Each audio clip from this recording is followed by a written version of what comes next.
to lean occasionally because I have bad knees. So, but it's great to be here. I'm very, very fond of Skeptics in the Pub because the first kind of public audience I had after I was sacked by the government was in the Westminster Skeptics, just down the road from the House of Commons on Westferry Road. And I hadn't heard about this organisation until then, but it was a very good opportunity for me to begin this career I've developed since of talking publicly about various things relating to drugs. And I'm going to give you a selection of them tonight, hopefully a mixture to keep you interested. So just a few words on who I am. As I like to say, with a name like Nutt, there weren't many careers in medicine. The men amongst you will think of another one, but certainly the brain's more interesting. I've been a researcher. I went into medicine really to do research, and I've been lucky and successful in that. And mostly I've worked in the UK, doing research in the UK. I've had 4 children, and they're still alive, which is always a good thing to be able to say. But they've been through interesting periods with them and their friends during teenage years, and so I've seen an awful lot of the use of a whole range of different chemicals, some legal, some illegal, which made me a much wiser man and hopefully a better parent. But of course, as you heard in the introduction, I was government's chief advisor on drugs and the head scientist of the drug assessment panel for 9 years, and I was promoted to chair the main council, the ACMD, and during that subsequent year I had run-ins with 2 Home Secretaries, and it was the second one that got me sacked. And that's of course why I'm here. And if any of you wanted to have living proof of Margaret Thatcher's statement about not giving the IRA the oxygen of publicity, I am it. Because if I hadn't been sacked, none of you would have heard me, apart from Philip here, who I work with. But sacking me gave me an opportunity to say a lot of things. So here, this is a wonderful caricature of sacking. That's me. There's only one thing wrong with that, and of course is that I'm a psychiatrist, and psychiatrists don't wear white coats in this country, but doctors do, so there you are. You see the book of cannabis falling from my hand. The two most interesting things on this front page, on the bottom left-hand side, where you see the scales of justice, and that really sums up the debate very well. So on the left-hand side you see beer and fags, and on the right-hand side you see strange green chemicals in plastic bags. And I actually don't know what they are, but of course that's part of the problem, no one does. But the debate is very much between which is worse, beer and fags, or these strange green things. And that's what I was essentially saying, that certainly fags, and to some extent beer, are a much bigger problem. And the focus that that government had, and the current government has, on so-called legal highs is actually very distorting, and I think probably almost a deliberate attempt by some people to ignore the truth about the other drugs. But the most remarkable coincidence, the top left, you see that? Andre Agassi, crystal meth confession. It couldn't have been better planned that he would bring out his biography the day or the week I got sacked. And so there was this man, Andre Agassi, you know, he was Wimbledon champion, and he tested positive for crystal methamphetamine. Now, there's no obvious reason why the tennis authorities would even test tennis players, but like almost every other sporting body, they do. And of course, when they do, they sometimes run into problems. And they had this positive test, Andre Agassi, for methamphetamine. And they really didn't know what to do, because you're going to ban your #1 player in the world, maybe for life, because the regulations would have allowed that, for testing positive for a drug which they actually knew was a recreational drug, wasn't going to increase his performance. And it's actually fascinating that the Agassi case really it's a prelude to the Lance Armstrong case by about a decade, but exactly the same thing happened with Lance Armstrong. People knew he was cheating, but they couldn't confront him because the sport was bigger than the individual. So what they did with Andre was brilliant. They did what I think was a very English thing. You'd appreciate down at Tunbridge was, wouldn't you? Very Andre, did you actually take methamphetamine? He said, of course not. You know, your test must be rubbish, you know. And they said, oh, great. Go away, play some more tennis, and never pee into a bottle again. And I'm not sure he ever did. But then years later, when his biography is coming out, he decides to come clean. And I don't know why he came clean. Part of me says, well, maybe the guilt of lying all those years weighed too heavily on him. Another part of me says, well, you know, a couple of extra $1 million in book sales.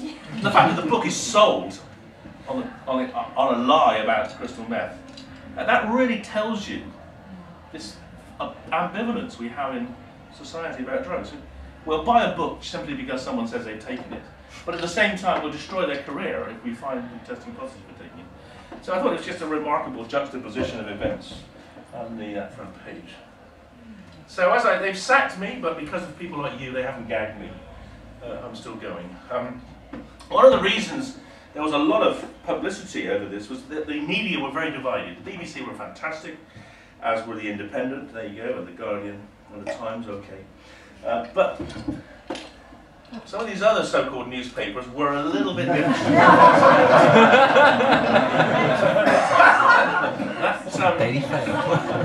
This one kind of guaranteed to run and run. Now, I mean, it's interesting, as you probably know, Melanie Phillips was at last been sacked from the Mail for being too caustic. But she was actually at her best then, pointing out I'm a part of a manipulative, subversive, and lethally dangerous clique which is trying to change QA charges on drugs. And Melanie is very clever, and she's right. I am part of that clique. The problem is I haven't yet met anyone else who is, so if you're in the audience, afterwards we'll get together. I don't know, did you ever hear Peter Hitchens attacking me on the Today programme? Kind of absurd. The only person they could get on to argue against me was this man who he's not only a scientist, he's barely mad.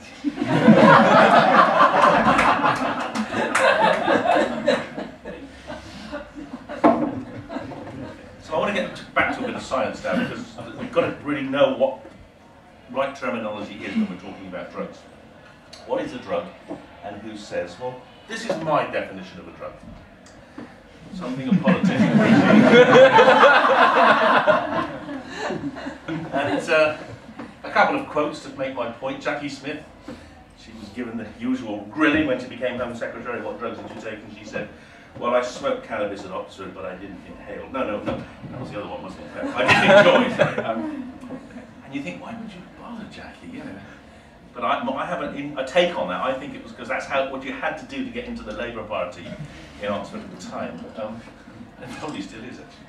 And then there was David Cameron. David Cameron, I did things when young I shouldn't have. We all did. And that's what's called the Eton we. Otherwise known as the Tory front bench. And the great thing about David is that we also know what he did, and I'll tell you about those later. This is in some ways the most important slide of the night for all you because this is what the drinks industry wants you to believe. And it spends millions of pounds a year trying to make sure that people do not understand that alcohol is a drug, so that alcohol can have this rather privileged place in society. And I should say, as you say, I am drinking this. It's not alcohol, is it? I'm not against alcohol, but I am against the extraordinary profiteering and the way in which the drinks industry has changed the way in which we drink alcohol over the last 30 years to make it much more dangerous to society. And this is something that most of us would like to believe. We would like to believe that alcohol is not a drug. It's just something pleasant, lifestyle choice, something that goes nicely with meals, helps make lectures go by quicker. And some of the media buy into that. So the Metro doesn't understand that cigarettes are also drugs as well as alcohol, although the broadsheets do. And what's one of the most interesting things about the whole sacking was that these front pages were from a paper I published 2 years before I was sacked, and they say exactly what I was saying when I was sacked. And the only difference was at that point I was chair of the scientific committee, and once I became chair of the full council, it wasn't appropriate to talk about the science. You had to become part of government if you took that role, and I wasn't prepared to do that. So what would I say? Well, I would say a drug is a chemical when you take it, produces physiological changes. which is what you want when you're taking drugs as medicines. But in the case of what we're talking about tonight, we're talking about drugs which get in the brain and usually make you feel happy and pleasant, as the alcohol's doing tonight with you. But sometimes those drugs can be damaging. I want to give you 2 examples of how a drug can damage you. Now on the right-hand side, that's a billboard. So that's a big poster put up all over Britain in about 1994, showing this girl, Leah Betts. Did any of you see that? Remember Leah Betts? And Leah Betts is a really interesting case because Leah died just after her 18th birthday, having taken 2 ecstasy tablets, probably about 80 milligrams of ecstasy. So that's, did any of you see the Channel 4 program? I think we did, yeah? That's what the dose we gave. We gave people in the program 80 milligrams of ecstasy to look at what it did to their brain. So it's a safe dose. But why she died was because she got, she was preparing for her 18th birthday, getting her house ready, and she got anxious about the effects of ecstasy, and so she started drinking. And she drank about 7 litres of water in the course of the afternoon. And probably because of some change in hormone balance through the ecstasy, she wasn't able to pee it all out, and so she died of water poisoning. This guy on the left is one of the many people who die of alcohol poisoning on a regular basis. You've never heard of him. He was an Exeter University student in the golf team, and he died after a golf match when he got engaged in a drinking game. And he lost the first round of the drinking game. The forfeit was to drink, so he got more drunk, which meant he lost the second round, and then after he lost the third round, he lost his life because he was so drunk he just died. The person that sold Leah Betts the 2 ecstasy tablets got 6 months in prison. The people that poisoned their friend in this so-called sort of game didn't get any punishment at all. But one hopes that they feel guilty about it, don't do it anymore. But the point of this slide is that this was on billboards all over Britain. No one's heard of this one. Most people think ecstasy is more dangerous than alcohol because of these scare stories about ecstasy. And the question is, why were these? Who paid for these billboards? Well, in reality, the billboards were paid for by the alcohol industry. Because at that time, they were very worried that people were going to stop drinking and were going to start taking drugs. And they thought it was going to have a big impact on their profits. So they systematically attacked other drugs in order to encourage people to drink. And there's never been a proper campaign to show how harmful alcohol is. And this is an example, perhaps, of where we could have really made a very good case. Now, most people, if you say, what did Amy Winehouse die of, they say drugs. Well, of course, it was a drug that killed her, but it was a drug called alcohol. But it's generally not widely known, because people don't want you to know. And what was really sad about Amy was that she died in a situation, a state which is now called recovery. So she died having met the current government criteria for appropriate treatment of alcoholism. So she was abstinent, and she'd been abstinent for a good 6 weeks, so she was recovered. And that's what we're told to do with our patients. We're trying to get them into recovery and then get them out back to work. And the reason she died was because she was in recovery. Because when you go into recovery from drugs like alcohol or drugs like heroin, you lose tolerance. And then when you relapse, as she did, you're much more vulnerable to the drug. So she died with a blood alcohol of 450 milligrams percent, which would not normally kill an alcoholic like she was.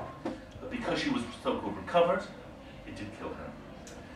And I think her death was a wonderful opportunity to tell the world about how dangerous alcohol can be, and how flawed is a policy which just simply says stop doing things and stop doing them. Because we know most people who are addicted to drugs, whether it's alcohol or heroin or cocaine, they stop using many times and then they relapse. And every time they relapse, they're at greater risk of dying. And the real challenge is to find interventions which stop people relapsing, rather than simply tell them not to use drugs. And in fact, about 3 young people a week in Britain just die of alcohol poisoning. Drink so much they die. And about 10 die of the consequences of drinking, such as through violence or traffic accidents. And when I was on the ACMD, we did a review of date rape. And there was a lot of concern about rohypnol causing date rape, etc. And we discovered that almost every case of date rape is associated with high levels of alcohol. Half are just alcohol, and half are alcohol plus some other drug, but there's no other systematic use of another drug. And well, one of the arguments we would make about why cannabis is safer than alcohol is that no one's ever died of alcohol. And cannabis use usually doesn't put you into these extraordinary vulnerable positions, as you can see from some of these images of very drunk women. So for women, alcohol is far and away the most dangerous drug in terms of putting you at risk. It's not just a dangerous drug for young people, it's a dangerous drug for people as they get older. And these statistics are chilling for anyone who thinks about health. So these graphs show what are called standardized mortality rates. The likelihood of dying from one of these different disorders, different colored disorders, and we're plotting them on an annual basis going back 40 years. So everything is normalized to 1970. And you can see that for the risk of dying from from heart disease, lung disease, accidents, etc., all these colors here, they've gone down, usually by at least half in the last 40 years. And that's because as a population, you're getting healthier, and because medicine's getting better. So it's kind of bizarre that the red graph, which is liver deaths, has gone up 5 times, whereas heart disease deaths have gone down 50%. And that massive rise in liver deaths is due to alcohol. 80% is due to alcohol, 20% is due to hepatitis. So this is the most, certainly far and away, the largest change in health-related outcomes in the last 50 years. It's due largely to one drug, and government denies it. Government actually doesn't even accept that this happens and makes no effort whatsoever to try to deal with it. Within probably the end of this decade, more men will die of liver disease than will die of heart. And also, alcohol really screws up your brain. These brain scans, the bottom ones are the alcohol brains, the top ones are normal controls, age-matched. And you read lots of scare stories, sometimes by even people who call themselves scientists, saying a single cannabis joint will kill, 1 billion brain cells. But there's no evidence for that at all. But the one drug for which there's overwhelming evidence of harm is alcohol. So these are brain scans from a study we're doing at present, where we're trying to find treatments to stop these people with these damaged brains relapsing. And so these are people who are able to go into a clinical trial, despite having brains which are as damaged as many patients with Alzheimer's disease. So alcohol is a serious brain toxin.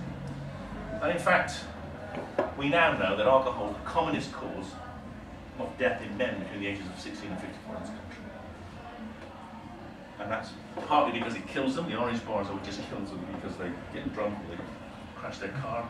And then the other bars are due to changes in liver disease, liver damage, and cancer.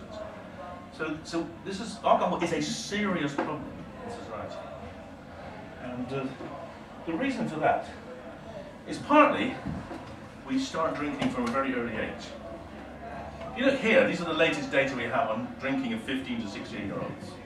And you can see half of all 15 to 16-year-olds are drunk, i.e. putting themselves at risk of harms and risk of tissue damage at the age of 15. And it's slightly more girls than boys there.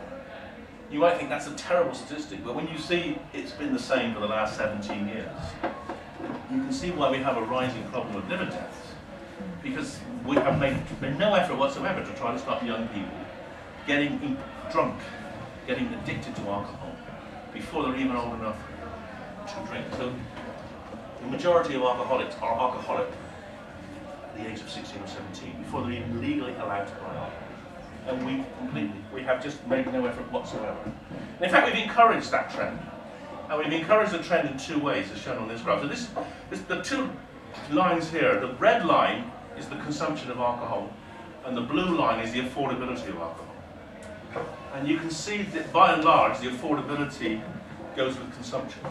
And alcohol is now cheaper in real terms than it's been since before the Second World War. And you will see there were two rises. There was a rise here in the 60s, and that was when we changed policy.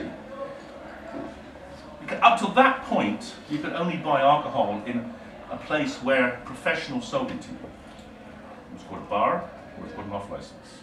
And it's interesting, the concept of a license. Alcohol was treated up to that point, essentially as a kind of medicine. And then after that, it was liberalised. You could buy it in corner shops and in supermarkets. So the first big increase in intake occurred then. And the second big rise has occurred in the last 10 years. And that's been this increase in, particularly in very strong ciders and beers, there's 7-8% ciders and beers, and also alcohol pops. And those two rises have led to this massive increase in the number of hospital admissions for alcohol-related disorders. But the other thing you'll note is that even though there's been a big increase over the 40 years, it hasn't actually doubled. The amount of alcohol we consume now on average is about 11 litres a year. It was, back here it was 6 litres a year. So even though we haven't doubled the intake, we have seen a 5-fold increase in death from liver disease. And there are two reasons for that. One is that there's a non-linear relationship between alcohol consumption and liver damage. And the second is binging. The binges are more toxic to the body than a more regular, steady intake. You're all presumably imagining, well, if this is true, why don't governments do something about this, given the huge healthcare costs, $3 billion a year healthcare costs of alcohol? Well, I know why the last government chickened out, and that was because the drinks industry lobbied so powerfully against controlling alcohol, and the current government's chickened out with the minimum pricing. And the argument that the drinks industry used is shown on this slide, and it's shown in the top right-hand corner. These 15 graphs show the relationship between alcohol consumption and death from various diseases which are alcohol-related. And you can see some of them are very steep. Cancer of the larynx, etc., top left. Chronic pancreatitis, these are quite steep. In all these cases, apart from that top right one, there's a relationship, either linear or curvilinear relationship between alcohol consumption and death. But the top right one shows this for the men, these little yellow bar, there's a little bit of a tiny dip at the low levels of consumption. And the government said, that's a health benefit of alcohol. Therefore, because there are benefits, there are harms, we can't adjudicate. And so that's why the Blair government did nothing, and that's why this government's done nothing, because the drinks industry has made it that is really almost why you should be drinking, to protect yourself. Now the second point, there are for middle-aged men, there's a minimal health benefit from drinking a small amount of alcohol. But the optimal amount to drink is half a unit, which means I've already exceeded that tonight, and unless anyone wants to share this with me, I'm going to exceed it even more. You cannot realistically consume the optimal level. All alcohol is sold at levels which are, even in middle-aged men, causing harm.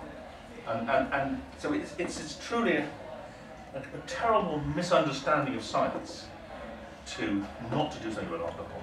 And it's, as a case, driven by the alcohol industry continually arguing that this small health benefit overrides all the health drawbacks. So that's alcohol. Now the reason I was sacked was for saying that cannabis actually wasn't as bad as alcohol. And therefore we didn't really need to have a very high level of criminal activity against cannabis users. So there's Alan Johnson, the man that sacked me. I think that's me, judging by my moustache getting burnt in there, and all the other people who resigned after I was sacked.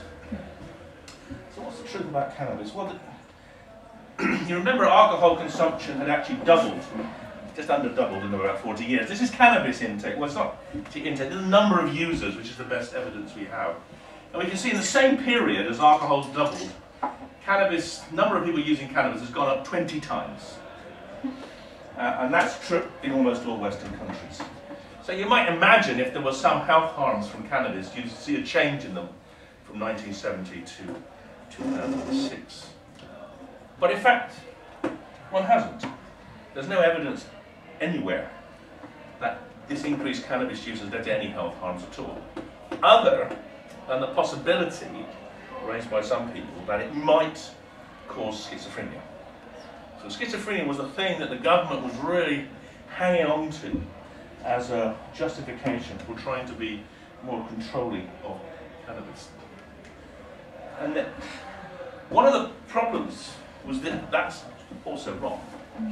And these are data from the Medical Research Council GP network, which shows that over the period when there's this massive increase in cannabis use, there's been no increase in schizophrenia, there's been no increase in psychosis. And that's also true in the rest of the world. So this myth that cannabis causes schizophrenia is a myth, but the government were absolutely determined to have a justification for reclassifying cannabis from B to C, from C to B, and they clung on to this. And even though we said to them, look, okay, even if you take best evidence that there's a risk, you've got to stop 5,000 young men, 7,000 young women from ever smoking cannabis to stop one case of schizophrenia. And that is not, in any sense, a public health possibility.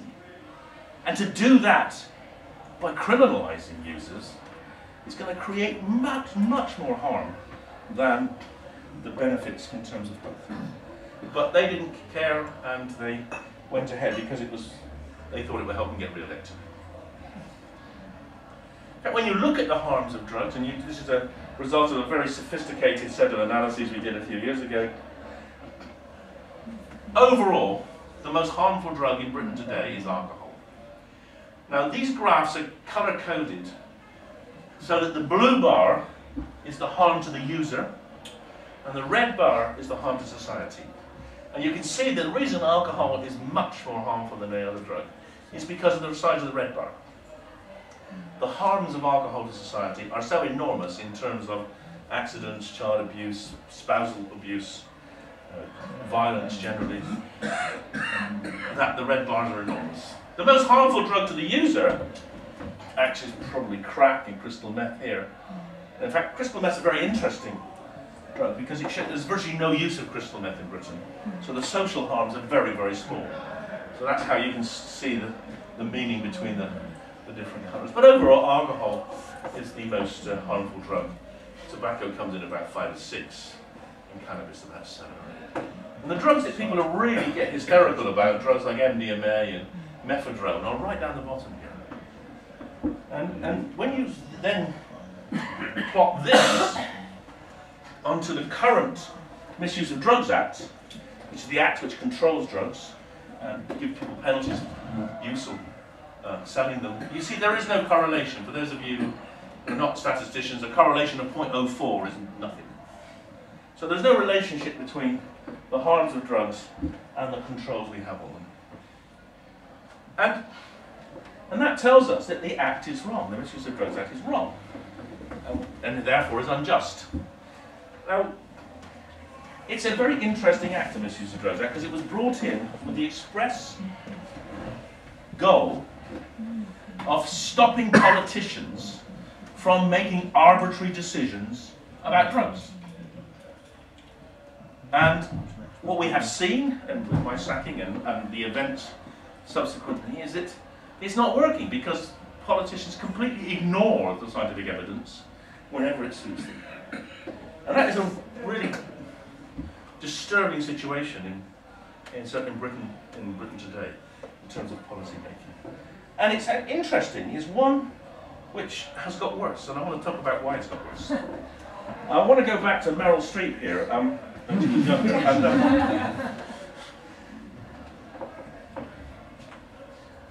whatever you say about Margaret Thatcher, she actually did one thing right, which was that when she was confronted by the ACMD with the rising, the possibility of an AIDS epidemic in this country,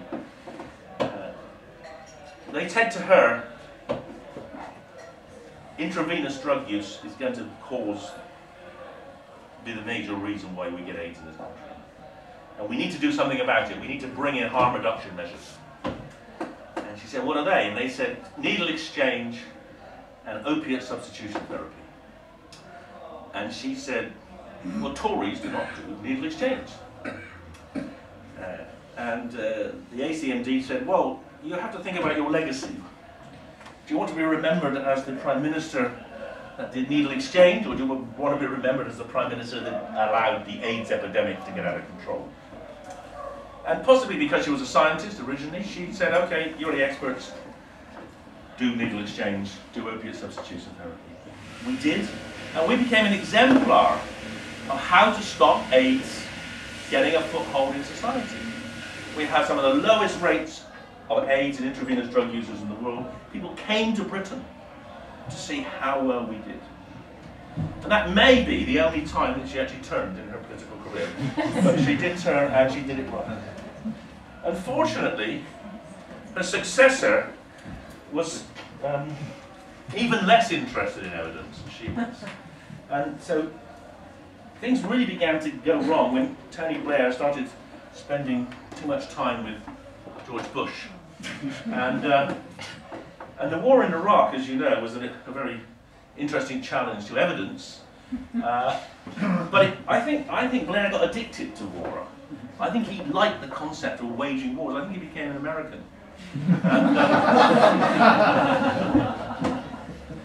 He decided he would start waging war on drugs. And in fact, he set up a subcommittee, which is not well documented, it was illegal, where he got senior members of the military, the defense services, customs and excise, the police. They had a little kitchen cabinet at number 10 to wage a war on drugs, without telling the ACMD that's what he was doing. And then they started waging this war. And one of the interesting things about war is that we know it produces distortions in the way people relate to other people. And here are two very famous axioms about war. The first is the first casualty of war is the truth. And Tony Blair's first salvo on the war on drugs was mushrooms. The magic mushrooms. Magic mushrooms were legal in this country until 2005. And then about that time, 2004, head shops in Camden started selling freeze-dried mushrooms. And that really upset the Daily Mail. And the Daily Mail goaded the Tories, and the Tories goaded Blair, and Blair said, we're going to have to do something about these mushrooms. His little kitchen cabinet decided that they were going to ban the mushrooms. And we heard about this, the ACMD, and we said, you do realise that the law of this country says you cannot ban a drug without consulting us. We're the statutory body that decides on drug harms. And there was a sort of 2-month pause while they thought. And then one Tuesday evening, got an email saying, we're going to go have a vote in the House on Thursday about mushrooms. What do you think? How can you possibly do a proper harm assessment on a class of drug in 2 days? That's ridiculous. So we said, don't, go ahead, do what you like because you're obviously not interested. So they made mushrooms not only illegal, but they turned them from a legal drug into a Class A drug. And at that point, it became absolutely obvious they had no interest whatsoever in any kind of evidence-based policy. It was merely gestures to try to show that they were harder than the Tories on drugs. So that was the first one. The truth is the first casualty. The second casualty of war, or the second point, is once in war, all reason is treason. And in hindsight, I realised that was why I was sacked, because continuing to oppose the government policy on drugs, I think, was not only irritating ministers, I think it was also irritating civil servants. And I think in the end, those are the ones who got rid of me, because they just were sick to death of having to justify their actions. And failing, of course. And I just want to talk a bit about the war on drugs, because there's a sort of simplistic kind of, I suppose, appeal to it. While you wage a war on drugs, you might stop people coming to harm. But what it says is this: we wage this war because we want to stop drugs harming society. Okay. We also want to stop drugs harming the user. But when you look in more detail at what that means basically we're going to take users, particularly cannabis users, we're going to criminalise them to protect them from their own misbehaviour. And there's no evidence whatsoever that the harms of cannabis are remotely as harmful as the harms of criminalisation. Because we know once someone's got a criminal record, they become part of an underclass. What does the underclass do? Oh, what can they do? Pretty much nothing else except drugs. So it is a bizarre situation. We now can put people into prison for 5 years for possessing cannabis.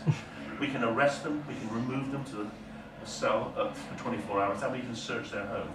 And if the police are clever enough, you can even try to persuade the prosecutors that they're actually dealing drugs and take their property into the proceeds of buyback. Now this is all it's fine if you're a proper drug dealer, but we see this being used against people who are growing 1 or 2 cannabis plants to treat their multiple sclerosis. And this is very common now because as this Proceeds of Crime Act, it's an enormously powerful tool and it's extraordinarily destructive. So a partner of someone who might be buying cannabis for someone who's in a wheelchair and can't go to the store, one will be prosecuted for dealing. And therefore they come under the Proceeds. And it's been happening. This was Jackie Smith's legacy. She incentivized the police. She made criminalist convictions. Police target. The police. This is truly the easiest police target in history. You just walk into a park in London and you can stop anyone, and you will get cannabis on them. And you can see this massive increase in convictions. So the last data we have, 158,000 convictions. So about 1 million young men, mostly black, have been criminalised for cannabis possession in Britain, simply to protect them from the harms of the drug, which is absurd. And of course, there's a racial bias. There's much more prosecution of young black men than other groups. So it's unjust strategy. And it's quite absurd when you think how cannabis used to be used in Britain. So Queen Victoria, you know, at one point, presumably probably the most powerful woman in the world before Pippa Middleton, she liked cannabis. She wrote eulogies about how cannabis helped her. She used it to deal with period pains. She used it to deal with the pains of childbirth. And in my more sort of mischievous moments, I think she probably used it in Balmoral at other times, which is why she had so many children. But I don't know about that. Hard to get the evidence. And cannabis has been a medicine in this country since the Middle Ages, 4,000 years of medical use. And it was banned in 1971 because 2 GPs in London started prescribing it for recreational use. And this is an example of the absurdity of the way we use the law. Instead of just banning the GPs, they banned the drug. So now, in Britain, if you want to use cannabis medicinally, you have to break the law. And we've gone from this situation where the emperors of the world was allowed to use it without any problem, to this situation, where we see what happens if you have a war. This is a true story. I get a lot of these. People write to me and say, can you help me? I'm going to go to prison because I use cannabis medicinally. And the most absurd thing is this, is if the police had knocked on her door, she'd let them in because she's in a wheelchair, she can't escape through the window.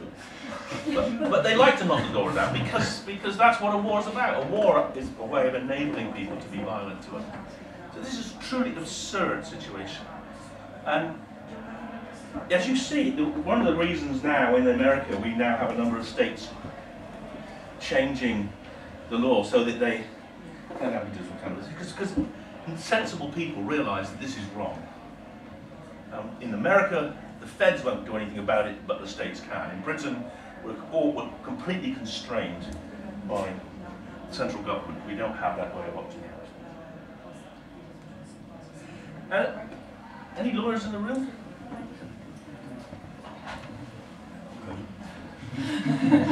I thought this place would be full of lawyers. It's full of very big, rich houses. Yeah,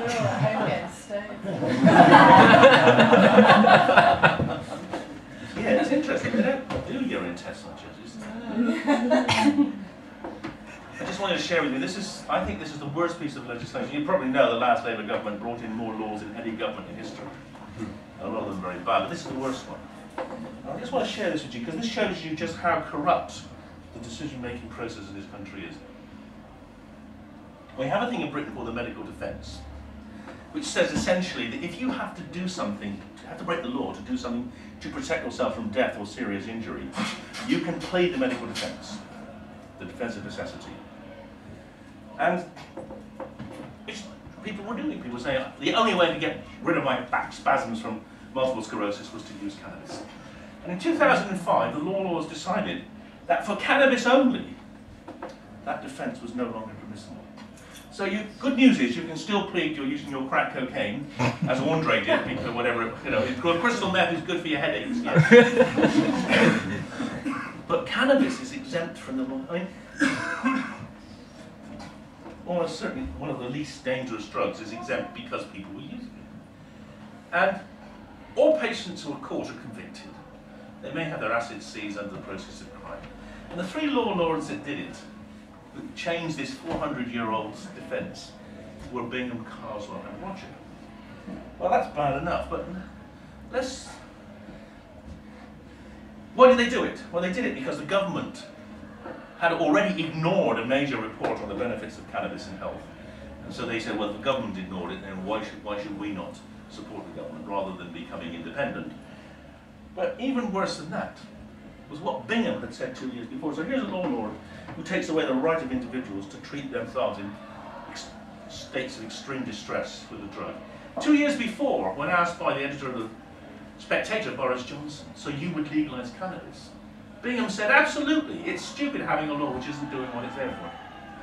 And as soon as he's promoted to the law lords, and then within 2 years he's taken away the one defence that people who could offer against being arrested for medicinal cannabis. And I think that's probably the worst example of corruption of the judiciary. And it proves they're not independent. They simply did what the government wanted them to do. But there's another way, which is good. This is called the cannabis way. Sorry, Cameron way. The Eton experiment, as I like to call it. So these are two old Etonians, David Cameron, Josh Astor. There's two men from relatively privileged backgrounds who went to Eton, and they were together at Eton.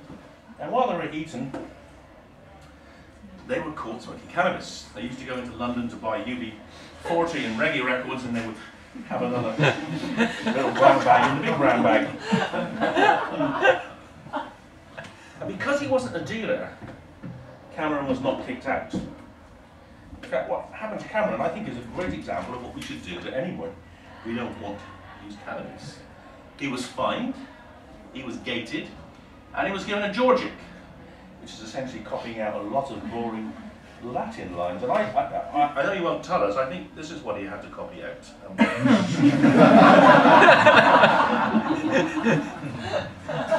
And that would be a perfectly proportionate response to finding someone who was smoking cannabis at school.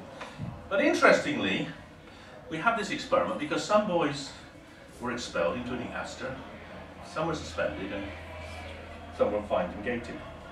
Now, I haven't been able to track down all these, but I can give you an example. The comparison between Astor and Cameron is fascinating, because Astor was expelled from school, and like most kids who are expelled from school from taking drugs, they do not do well, because there's not much else to do if you're not at school other than drugs. So Astor's had a very turbulent career with multiple drug convictions. Whereas Cameron has gone from being the most difficult boy I've ever taught to David Cannabis, as I like to call him, the progressive MP. And when Cameron came into power, he was extremely rational about drugs. Partly because his wife liked to go to raves, like other Bristol University students, as she was, but partly because he was sensible. He knew that the drug laws were rubbish. He wrote part of the Home Affairs Select Committee report in 2004, which said that they were actually in need of reform. And he opposed the crackdown on it. Yeah, he was a sensible, liberal kind of conservative. And then he changed his name to Dave, which I think is wrong, because I'm Dave. And it's the day after he became leader of the Tory party, he completely renounced all his previous views and said that basically we should carry on being hard on drugs. And now he's changing the way in which we treat drug addiction by bringing in this idea that it's not even longer an illness, it's just a lifestyle choice. And in fact, under their watch, under the Tories' watch now, we've seen a massive loss of experts in drug addiction, about half of all consultants, psychiatrists in drug addiction have been sacked. The system is being slowly dismantled because it's not an illness, so you don't need doctors. And I just want to show you the difference between a lifestyle choice and an illness. So the top left is a lifestyle choice. That's the choice of being able to go to elite universities. And I was there too, but I didn't have the uniform, and couldn't afford a uniform. That was the same price as a year's tuition. And that is the lifestyle choice. These guys were at Oxford in the Bullingdon Club. They would take large amounts of cocaine so that they could stay awake all night to drink huge amounts of drink, and then they would smash up bars like this. And when the police would come, they'd take out wadges of £50 notes and pay them off. This is drug addiction. Now, these guys weren't addicted because they were able to stop as soon as they, well, actually, it's not true. Not as soon as they got into politics, but as they got nearer to power, they stopped using their drugs.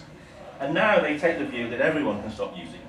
But that's not true. We know that some people do get addicted. And it's not a lifestyle choice, it just happens to be possibly something to do with your environment and your wealth. I want to spend a few words now talking about the media, because the media have a very malign power in this debate. And I want to show you some interesting data, because it's very rare to get data on what the media does. But this is a beautiful PhD done by this guy, Alistair Forsyth. He worked in the MRC Health Unit in Glasgow. And he looked at every death in Scotland in the 1990s. And he took out all the ones in which a drug other than alcohol was present at death. And then he looked to see which of those deaths were reported in the media. And he found there were what? So about 2,255 deaths, of which about 1 in 4 were reported in the media. And then he asked the question, you know, what does the media have any kind of preference in reporting deaths? Well, what he found was remarkable. He found that only 1 of the 265 paracetamol deaths was reported. He found 1 in 72 of the morphine deaths.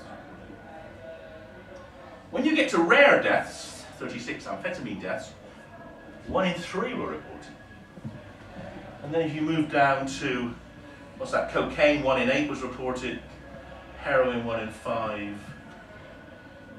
But the one drug which was always reported was ecstasy. Even though there weren't very few, so maybe of those, maybe half of them died of ecstasy, so maybe 2 a year. It all got reported.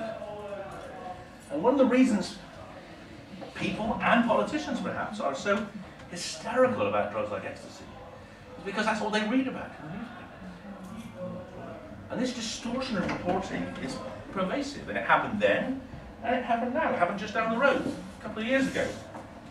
This mephedrone story, the MCAT, meow meow story. So here, if you go on the web and search mephedrone deaths, you'll find Gabby. And Gabby fell ill at a house party, and a neighbour very unhelpfully said, oh, she uses ketamine and takes meow meow. And whether that was a factor in her death in terms of how she was treated, we don't know. But what we do know is that she died of bronchopneumonia. She didn't die of drugs, she didn't have any drugs on at the time at all. But this idea that a young person who gets ill is ill because they have taken drugs is completely pervasive. And the supposition is that it's your fault that you're ill. And I can't always wonder, when, you know, if that neighbour hadn't misled the ambulance service, maybe they would have taken her more seriously, and maybe they would have discovered she had pneumonia. And this was the event, the incident that got mephedrone banned. And this is truly one of the most surreal phone calls of my life. Because I was in Barcelona, about to give a lecture, and I got a phone call from CNN. Because I'd done an interview with them a couple of days before on mephedrone. And they said, where's Scunthorpe? It's a funny question coming from an American. Why do you want to know? And they said, oh, because the Humberside police have called an international press conference to tell the world that there have been 2 deaths from mephedrone. And I said, that's just ridiculous. You know, 500,000 Israeli kids have been taking it for the last 2 years and none have died. It's inconceivable that 2 would die on the same night in Scunthorpe. But anyway, if you want to go to this international press conference, you drive up the M1 for 4 hours and turn right. I don't know if they made it. But if they had made it, they would have heard Nick's dad in the red saying this. I don't want him to be labelled a druggie because he wasn't. He was just on a night out with friends, enjoying himself, a normal, caring, hard-working lad. And every word of that statement from the dad is correct, except for the one called a druggie. Because he was a druggie. If you see from the top paragraph, he'd been out with his mate on a Sunday night, they'd been in 6 bars, they drunk so much that they wandered out at 2 in the morning and eventually died taking methadone, not methamphetamine. And this is another example of how alcohol distorts people's judgment, so they do crazy things. Anyway, the media went hysterical, the drug got banned, even though they hadn't taken it. And what you see is what I think an insulting to the public regurgitation of the same drivel from politicians that was being spewed out 100 years before. Look at this. There's a need to stamp out the evil of cocaine, 1916. There's a need to stamp out the evil of methadone in 2009. And apart from the fact that drugs can't have a valence, they don't, drugs can be evil. They don't, but so it's not only inaccurate, but it symbolises this complete, almost deliberate attempt by politicians to really grapple with the problem. They just want to call it something it's always been called without really understanding that's of no use. And methadone was a fascinating drug because it turns out it has some benefits, some unexpected benefits. But there they are. I won't go through them all, I'll just show you this one. This is the most remarkable one. So this is the cocaine deaths in this country going back to 1994. So I started working for the government here. And one of the things that I was always trying to do, how can we cut down cocaine deaths? Well, we weren't very successful, were we? The only thing that's made any impact on cocaine deaths was methadone, because people switched. And methadone is less dangerous than cocaine. So if people switch from cocaine to methadone, less of them die. It's a bit like, if you're drinking a pint of gin a day, it's better, and you switch to a pint of beer, you're less likely to die. If you take a weaker version of the drug you're using, it's safer. So here's an example of how, and first only example probably in the world, where something's actually changed harmless about a legal drug, and that's cocaine. So this is a fascinating benefit from methadone, which we wouldn't have imagined. And I've been interested, as a result of that, the last few years I've been very interested in, could there be benefits from other illegal drugs? And being a scientist, I'm fascinated by scientists who've taken drugs. And these are 2 scientists who have taken drugs, particularly psychedelics. And these 2 people are Nobel Prize winners. And these are the most important Nobel Prizes ever in medicine. The one on the left is Francis Crick from Cambridge, who discovered the double helix with Watson. The one on the right is a guy called Kerry Mullis. You don't know about him, but he's the man that made it possible for you to know whether your burger has got horse meat or cow meat in it. He developed a way of rapidly decoding DNA sequences. And he says, I saw that. I saw my methodology while I was under an LSD trip. And he's a great protagonist of the use of psychedelics to increase scientific awareness. Francis Crick was different. Francis Crick started using LSD after he discovered the double helix, after he got the Nobel Prize. And that's what he turned from being a biochemist to a cognitive scientist. He became, the rest of his career has been studying consciousness. And in fact, he had to leave Britain in 1967 because he found he was getting too close to being arrested for using LSD in Cambridge, so he went to Arizona where there's bigger spaces. And he's never come back. And it's quite interesting, they're building a new institute to him in St Pancras. That institute is only ever going to look at cells, even though most of his work was actually on the brain. They're not getting that high up because they haven't really understood that the brain is really where we need to. Anyway, I can just give you lots of examples of how many illegal drugs are useful medicines. And I want to go through them all, but in fact, there's a lot of opportunities which are being lost. And the drug laws make it almost impossible for us to study them. So, some things you need to know. The drug law doesn't discriminate between a scientist and a drug user. It doesn't discriminate between a kilo of heroin and a microgram of heroin. So anyone who wants to work on illegal drugs has to be, it's actually treated as a criminal, unless they're proved otherwise. And so there are enormous barriers, enormous expenses to doing this work. So using these drugs to find new treatments, I think is one of the, well, it's so difficult. It's actually, I think, the worst censorship of research that actually has happened in the last several hundred years. Scientists themselves don't even know what opportunities they're missing, because they don't even think about it, because if you're thinking about it, you don't think about things that aren't being studied. Okay, now I want to finish with just a few comments on about the whole question of what threshold should be invoked in making decisions about the harms of drugs. So drugs are banned in this country because they're harmful. The law is about reducing the harm of drugs to the user and to society, which is why we did the analysis looking at the two. So what are the criteria? What are the comparators? What's the what's the level of harm which is acceptable? I'm very interested in sun tanning, because there's a lot of relationships in terms of the brain changes of sun and drugs. And when you get a lot of sun, your brain releases very much the same chemicals as if you take ecstasy. And that's one of the reasons why people like to have suntans, because it makes them feel better because those chemicals are released. But sun tanning has its costs.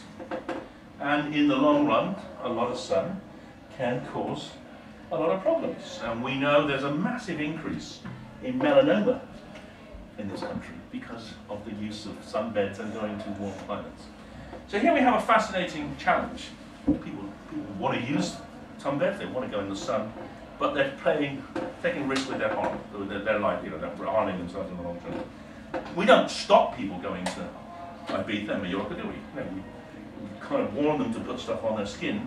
We try to stop people using sunbeds under the age of 18, which is with moderately great success. But you could certainly argue that if a drug wasn't as harmful as a sunbed, maybe it should be legal. I've argued for a long time that a society which actually makes a significant profit from taxation on this drug should allow people the choice to use a drug that's less harmful. I think that's a perfectly sensible moral position. Ecstasy is less harmful than alcohol. So why do we not allow people to use ecstasy? And the reason is, of course, because the drinks industry doesn't want us to. And then, of course, there's this very dangerous activity of horse riding. And I want to just share with you the origins of this tale. So I'm a psychiatrist. I specialize in treating people with difficult to treat disorders, and I got quite interested and did a lot of work with people with brain damage, from tumours and from trauma. And I saw a woman in my clinic a few years ago now. She was about 37. She'd fallen off her horse. She smashed the front of her brain in, and her whole personality had changed. She became completely disinhibited, very inattentive. Her husband left her. She lost her job. She lost her children. And she came to me to see if I could do anything to stop her being so out of control. And she was like someone with severe ADHD. Which is what she had, actually. She had traumatic ADHD. So I treated her with a stimulant, amphetamine, to try to control her behavior, because that sometimes works. And in her case, it had a marginal effect. It was never going to put back the dead brain. But it got me interested. How dangerous is horse riding? Are there lots of these people around? And I discovered, in fact, it's remarkable. I mean, even Superman died of falling off his horse. So, whether you're very rich, like Christopher Reeve, or whether you've got kryptonite, doesn't matter. Falling off a horse will damage you. You'll break your back, your neck, your head. And I then did an analysis.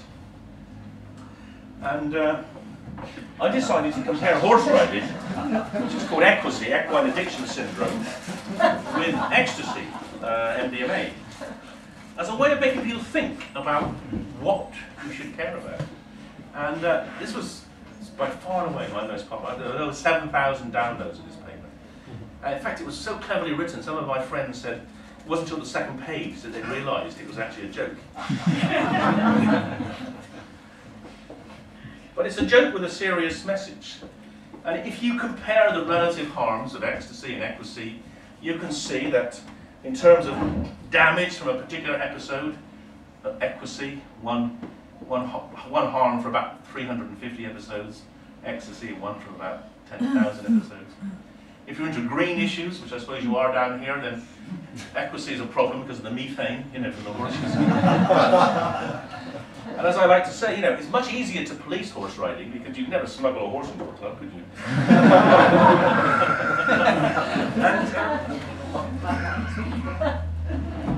But obviously I touched on quite a sensitive nerve. I hadn't realised quite how people would take it so seriously. And in the very same office as I'd seen that poor woman with the brain damage a few months before, I got a phone call from this lady. The horse is behind her.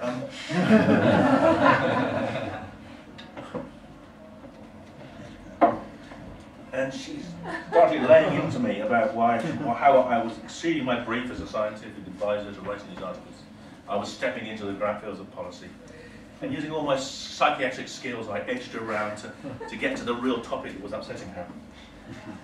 Which actually I didn't get to because that was her sister's flat, which she was using as a... Anyway, that's another story. So we got to this interesting dialogue, which is I've memorised completely.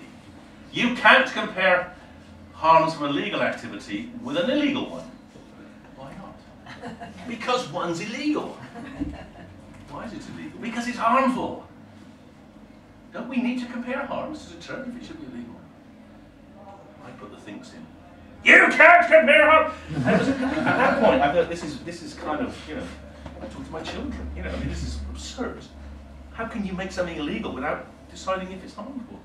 And I thought, well, you know, maybe it's just her on a bad day, because she was going to the Commons that afternoon to defend her use of her sister's room as her main residence. But afterwards, I spoke to a number of politicians who said, no, we all think like that. If it's illegal, you cannot discuss it in the same way. And that made me so upset because I made me realise that that's the problem. If people cannot be rational about something that's illegal, we must really be very careful about making anything illegal. Because once it's illegal, there will not be a rational debate about it. And it's like, I suppose, if someone's got a criminal record, if you're employing someone, you've got a whole pile of CVs, and someone puts on the top line, you know, criminal record, you might just bin it. In fact, I can only think of one example of where someone with a criminal record has actually not suffered as a consequence, and that's a guy called Andy Coulson. But his time may yet come. But it's, you know, we have to be very careful. We shouldn't be making things illegal unless there's a really good reason, because it's very difficult to make them unillegal.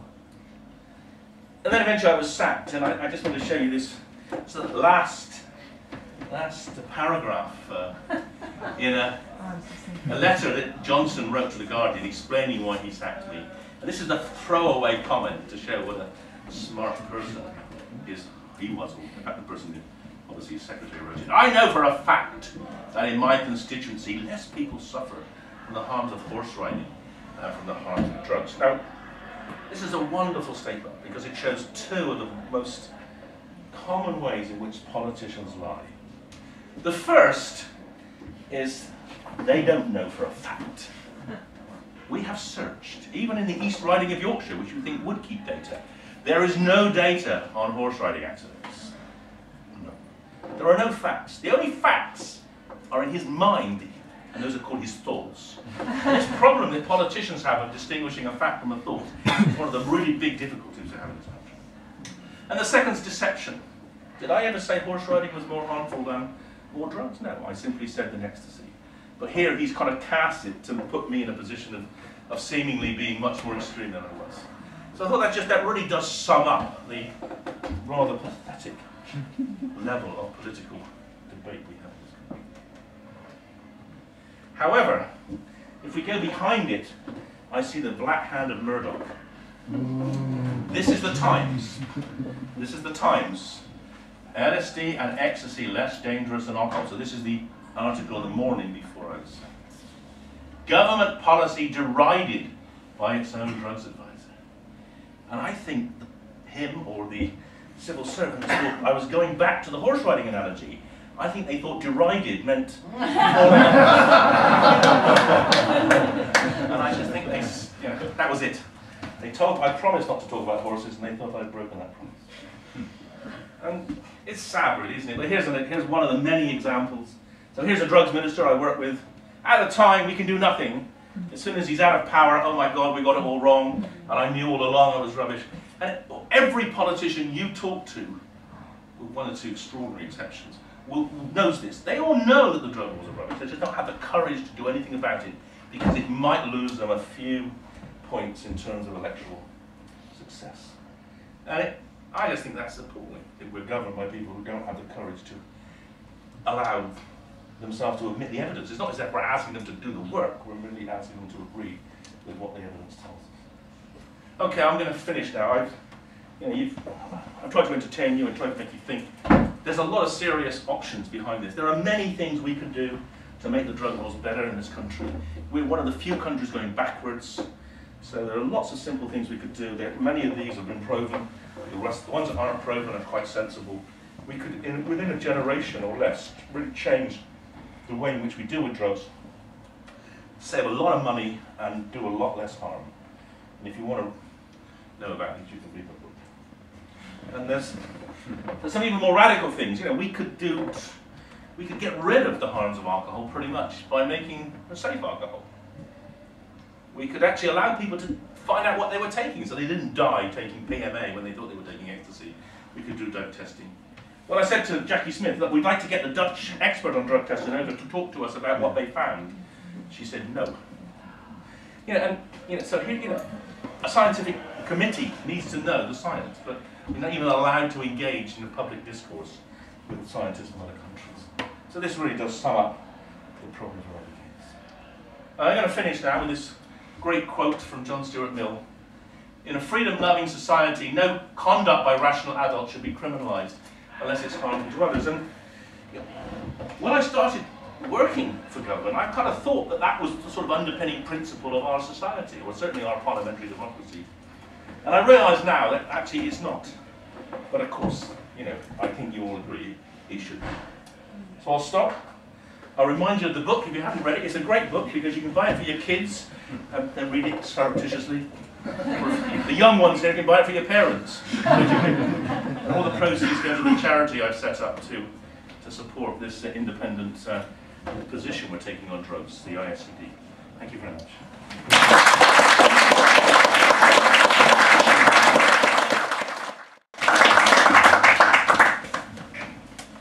Yes. Shall I kick off? The way this is really it's a sort of a political question. First of all, I just want to say how angry you've made me. Extremely angry about the system we live in. Yeah. But observing as I do other parts of the political process, you're telling a story that's repeatable. It's not just your territory. I'm observing, for example, the way human trafficking is being used as an excuse for a whole series of social control measures. Absolutely. Same thing, dawn raids, camera crew, sky television. And then you can go through a list of them. Now the question that arises is, it is not peculiar to worries about drugs. No. It's about a whole series of social controls. And without getting, we've seen the stuff on GCHQ, human trafficking, what you're looking at, and there are others. It suggests there's some issue about power at the very top of the system. Yeah. You have suggested that some of that is to do with politicians in power wanting to get re-elected. And yet, those politicians could guide the public, use political education. Absolutely. Without sounding conspiratorial, isn't there a darker bureaucratic, social control agenda here? Well, partly that's true. I mean, one of the reasons we don't change very much in this country is because there are certainly plenty of people in the civil service who find it easier to say no than yes. It's easier to block things. I mean, in fact, some people are very good at blocking things. They have very, very great skillful arguments as to why nothing should change. But I think that could be dealt with. I think that the bigger issue is that at the head of politics, and I think it's particularly, I think drugs actually is in some ways worse than many of the others. There's a very, very strong moral position that's taken by some newspapers that scares politicians, and we were discussing this over in the break. So let me give you the best example that exemplifies this. So when the government kept saying to us, "You got it wrong on cannabis. It shouldn't be C. It should be B." And we kept doing report after report, getting it wrong. Now go away, get it right. And eventually, the last report, I gave the report to the drugs minister, Alan Campbell, and he said, "Well, we're not going to go with this. We can't go with this." And I said, "Why not?" And he said, "Well, because the public won't agree with it." And I said, but look, if you go to Appendix 2, you'll see there's a Murray poll, which is the kind of poll that you use to decide how you do anything. Look, there's a Murray poll. It says 2/3 of the public don't want it to be reclassified to B. And in fact, more people want it legal than want it Class B. And he said, that's the wrong kind of public. And of course, what he's referring to and what politicians and civil servants totally obsessed by it is the Daily Mail. It's the Daily Mail reader, the swing vote, middle-aged women swing voters of the Daily Mail, that they are completely enslaved by it. And if the Daily Mail doesn't like something, very few politicians will go against it. So I think it's a smaller group of the Mail, the Sun, maybe the Telegraph editors that actually control a lot of the sort of intellectual debate about this. The politicians won't turn up. You just made me much angrier. Well, yeah, quite. Well, surprise. Was there a question at the back? David, I thought the second part of your talk was really good, and I agree with every single word. I think you're a little bit hard on alcohol. You're presumably familiar with a lot of research on longevity in alcohol. Morten Grönbeck in Denmark, for example, Arthur Katsky in LA, they have shown quite consistently data that shows that if you drink moderately, you'll live longer than people who don't drink. Yeah, well, those are very contested data because... They're not. No, they are contested. They're contested because it's not a randomised sample. And and that might be true. I mean, I won't say it's not true, but I'll say it might be. These association studies are quite difficult to analyse. And the best example is this, which is, I think, is HRT. So, for 10 years in this country, we completely bought into the argument that HRT was good for women because it stopped them getting hip fractures. And in fact, I saw my budget as a psychiatrist being stripped out to give women HRT. And then when they did the controlled trials, they discovered, sure, HRT stops women having hip fractures, but it increases uterine cancer, ovarian cancer, breast. So it depends on what you measure. I mean, longevity is a good measure, I take that point, but they're not randomised. You can't randomise people to be out. You can't randomise it, but you can do clinical trials on osteoporosis, for example, on dementia. You can do clinical trials on those sorts of things, on heart disease. Alcohol, yeah. Well, yes, I'm not going to argue that there isn't, in some people, a health benefit from alcohol. It may depend on the alcohol, but it's usually offered at very low levels. And the only consolation I have is this: 40 grams a day, which is quite high. Up to 40 grams a day. No. Well, I'm going to dispute that with you because you saw all those cancer figures there. That most of them kick in over 20 grams a day. The rest of cancers rise. So my consolation to you is this: that if you want to get a health benefit from alcohol, you buy a pint, you get 3 straws, and you really get engaged with the other 2 people who are drinking with you. Yes. I'm presuming that you wouldn't argue, though, that we should ban alcohol, given the evidence that you provided that show it's far worse than illegal drugs. Would you say that everything should be legalised, and therefore then there being a proper, sensible medical way of dealing with it? And just as a caveat to that, if all these things are legalised, then how do you stop the sort of tobacco industry, which I understand is, and the drinks industry, are already looking at how they can, develop legal illegal drugs, which they can market and do what they've done with cigarettes. How do you defend that happening? Yeah, that's a really important question. So my position is that I'm not actually in favour of making alcohol illegal or banning tobacco. I'm in favour of some kind of regulated market of any drug that is less harmful than alcohol. You can see from the graph, that's most drugs. The only ones that are not will be sort of heroin, crack, crystal meth. I think that market needs to be tightly regulated. So I think the alcohol market in this country is too deregulated. The tobacco market is still too deregulated. I think we've got good examples in other countries of how you can give a regulated access to drugs like cannabis.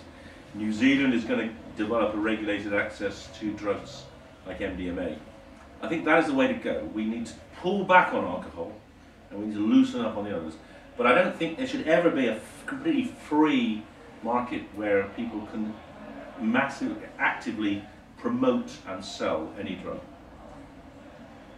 And in that market that you describe, if they did that with alcohol, there's a huge amount of money that won't be coming into the exchequer as a result. That's not necessarily true. Let me talk. I think this is the problem we have in this country doing anything about alcohol. Is the tension between the short-term loss to the exchequer and the long-term gains. And because even though we have a 5-year election cycle now, the Treasury, obviously we're currently going through an economic crisis, the Treasury is very worried about any short-term loss of income. And that's why I think they didn't even do minimum pricing. But the net gains of controlling alcohol in a more regulated fashion will be enormous. There will be, if you could reduce the health damage of alcohol by say 50%, then you'd save $1.5 billion a year, and you'd save that's in health, and then you'd save $3 billion in terms of policing. And there are models of how to do that. And what we have to do is get back to where we were in the 1950s. Now, the best model is Sweden. Sweden and Norway to some extent. They have very sophisticated but quite firm regulated markets for alcohol. Any alcohol over 3.5%, you can only buy in a state shop. And you can only buy it when the shop's open. The shops are open 9 to 5 on a Monday to Friday and 9 to 12 on a Saturday. And that means if you want to drink, you have to plan. You can't go and get alcohol when you're drunk or on the impulse. You have to plan to go get your alcohol. That's what it used to be when I was a lad. When I was a teenager trying to drink, I couldn't go into a supermarket and buy it. I had to go into a bar, and they'd say you're too young, and I had to sort of work out a way of getting into an off license and try to, pretend I was over 18. And that had a significant impact on young people's drinking. That's all disappeared, as I've shown you. For the last 20 years now, we've accepted a policy in this country where 15-year-olds, half of 15-year-olds will be dangerously intoxicated once a month. So I think we've got to go back to a much more regulated system. And now in terms of the loss of money, the greatest example is France. So in the early 90s, the French realised that they were up there with the worst in the world in terms of liver cirrhosis and deaths. They had massive deaths on the road from drunk driving. They had huge amounts of fetal alcohol problems. So they brought in new regulations about alcohol. And these regulations were essentially, they priced out cheap alcohol, i.e. they minimum priced alcohol. They reduced the level of alcohol on driving from 100, it was I think, to 50. And they stopped all alcohol advertising. And in the last 20 years, cirrhosis rates in France have dropped and dropped and dropped. They are half what they are in this country, and a third of what they are in Scotland. But what's remarkable about it, and this is a virtuous circle, is that the French drinks industry is more profitable than it was before. Because all the cheap wine producers started making quality wine, which is more profitable. In the same time, we've seen the opposite. This is a nice wine, thank you. I mean, that's beer, sorry, thank you. But what we've seen in this country, we've seen the beer producers dumbing down, the cider producers producing these 8% ciders, which are not even, they're malic acid. And alcohol, the malic acid gives it a flavour of apple. You know, we have gone exactly the wrong direction. So what we need to do is get back, and that's why I like doing Skeptics in the pub, because this is how we should be using alcohol. We should be drinking a certain amount in a convivial environment where we're actually engaging in intellectual debate, rather than just sitting in front of the TV, swilling. Lawrence, you can go into a supermarket, you can buy effectively a week's, the maximum allowed limit of alcohol per week. You can buy that as 2 litres of strong cider for about £2. And that is absolutely ridiculous. And that is why so many of our young people are dying of cirrhosis. So there is a way forward, which is basically quality drinks and much more regulated access. Yes, is that right?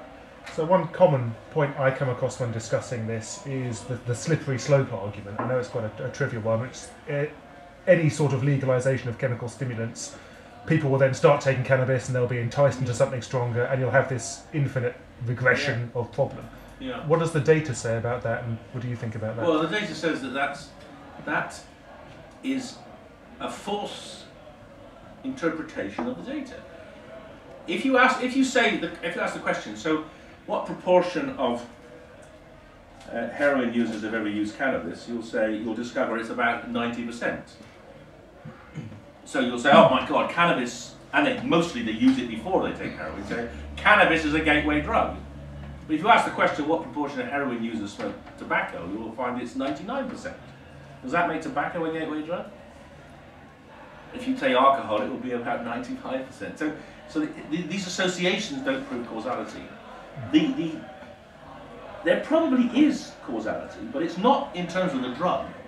It's in terms of two things. It's in terms of the fact that to get an illegal drug, you're breaking the law.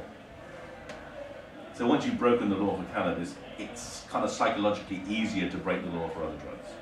But the worst, the strongest association is between the people that sell the drug. If you've got to go to a dealer, they're not going to make much money selling you cannabis. There's a huge incentive for them to sell you either crack or heroin. And we know this. The market, it's a one-stop shop. And if you're going to buy cannabis in most places, you will be offered heroin. You might even be given heroin, as a little taster. Some places, there are examples of putting opiates into the cannabis in order to help people get addicted to it. And that is why the Dutch set up the coffee shops. 25 years ago, they said, we don't want our kids going anywhere near dealers. So if they want to smoke cannabis, as most kids do, they go to the safe place. They go to the coffee shops. So have we seen negative correlation in society? Yeah, absolutely. The Dutch have the lowest, pretty much the lowest heroin use per capita in Europe, and they have a particularly low level of intravenous heroin use. So the Dutch model, and actually the Dutch have a pretty low level of alcohol damage too. So there's the idea that if you could access cannabis, you're just going to add to the burden of illness. In fact, you don't. If anything, cannabis substitutes for alcohol. Right there. Yeah. I just wondered if you had a view regarding these electronic cigarettes and the use of nicotine without the use of tobacco. I think the electronic cigarette is the greatest health invention since vaccination. I mean, that's quite a strong thing to say, but I'm prepared to defend it. I mean, it is. 6 million people a year die of tobacco-related death, and if everyone switched to electronic cigarettes, that would probably be down to 600,000 or 60,000. To put it in, to scale it, more people die of tobacco than die of AIDS, tuberculosis, malaria, and meningitis put together. And those deaths are almost all due to tobacco, not due to nicotine. So no, I'm completely in favour of electronic cigarettes. And I don't buy the argument they're going to encourage young people to start smoking, because actually I don't think they're particularly appealing. I think people are interested in it. So I think they're a truly remarkable health invention. And that's why, my last slide, that's what I think, given that, I should say, we've done you saw that analysis I showed you of the different arms of the different drugs, the two colours. So we've now done that for different forms of tobacco and nicotine. And that shows what I've just said. It shows categorically that electronic delivery systems are at least 25 times safer, maybe 100 times safer than cigarettes. So we should get rid of cigarettes. We should ban cigarettes, and we should make these things legal. Yeah, the MHRA and National Institute for Clinical Excellence both look to put things like citalopram, fluoxetine, things like that into medical use, some of which are prescribed, had some myself. Those are all tested, presumably worked out through a process that they're safe and effective for use. Get the packet, you unroll a piece of paper, it's normally your arm with side effects. You've been saying all evening about the data that you've been looking at there. Are the same studies being conducted with respect to these other drugs, you know, as being looked at simultaneously, like the same way that you would look at citalopram? No, it's a really good question. And why, if not, why not? Well, the reason, so the answer is obviously largely no.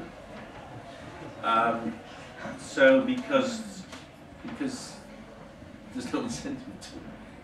No, it's not. It's not much profit in cannabis. It's a weed compared to. Like, well, yeah, no, but I was going to say cannabis is the exception, of course, where we do basically there is a prescribable form of cannabis called Sativex, and the essentially, I mean, this is quite interesting because Sativex is licensed as a medicine, therefore it has been scrutinised in the same way as citalopram.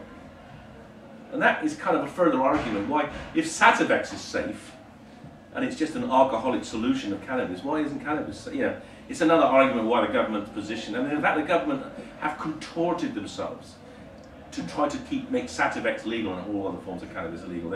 They kind of lied effectively about the preparation. It's a very unpleasant way. It's just an underhand way they've tried to separate them. So the reality is that we know from historic use cannabis is pretty safe. I think with some of the other drugs, we don't know. I think with drugs like MDMA now, they've been around for 50 years. There's not much evidence of long-term harm, but they haven't been systematically studied like the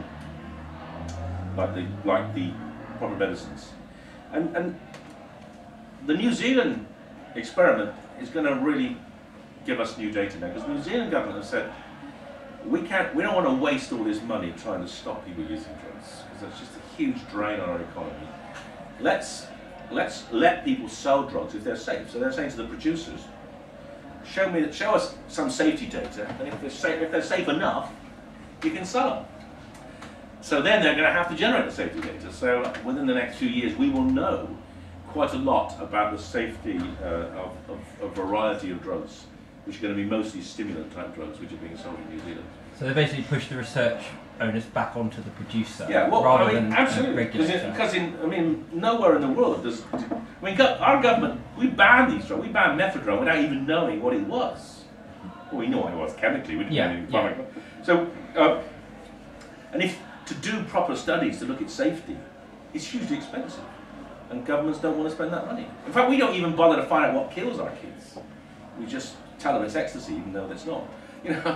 We prefer the lie to the evidence, whereas New Zealand at least is going to try to produce evidence of safety and harm. And then the real question then is, what is the threshold of harm? And so when I'm an advisor to the New Zealand government, and they said, what would you say? And I'd say, well, if it's safer than alcohol, obviously you sell it. And they said, oh God, that's far too harmful. You get prescribed a medication for depression that's dependent to prevent you from committing suicide. And one of the side effects is it might increase your predilection to suicide attempts and things like that. Well, all drugs are harmful, and I just make it absolutely clear to everyone. I'm not recommending anyone takes drugs, because you cannot predict whether, in your case, you're going to have a bad reaction and you're going to get ill or die. So, I'm not pro any drug. I'm just pro a rational approach to all drugs. Isn't that so? Could I just ask? Your stance is generally open-minded, but bearing in mind that people are living longer. Yeah. I mean, families are getting smaller, so people are living longer, etc.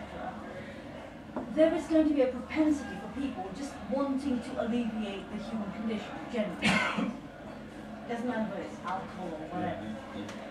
Eventually, there's going to be a need, a demand, a market demand for things that will make things go better. Yes. And therefore, it speaks to your approach Yeah. to doing all these things.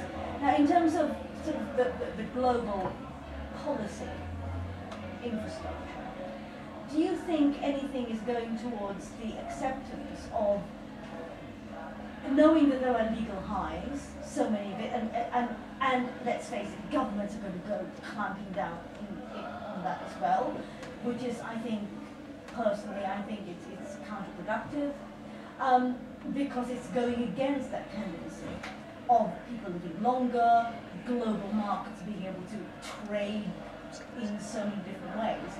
I mean, where do you think we're going to go? Well, that's a really interesting. What is the future? So we did that was part of the government foresight. So the question was, what's the future? Which is always a good question.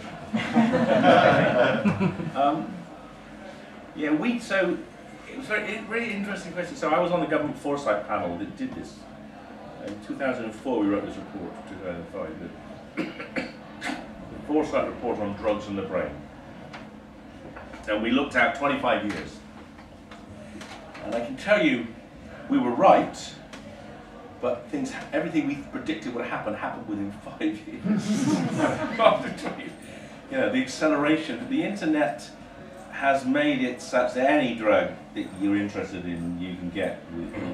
Within a couple of weeks of a drug becoming of interest on the internet, you can buy it from China. So we have essentially a kind of free international market. You don't know anything about the drugs, you don't know anything about the safety, but you can get them. So the availability of drugs is enormous.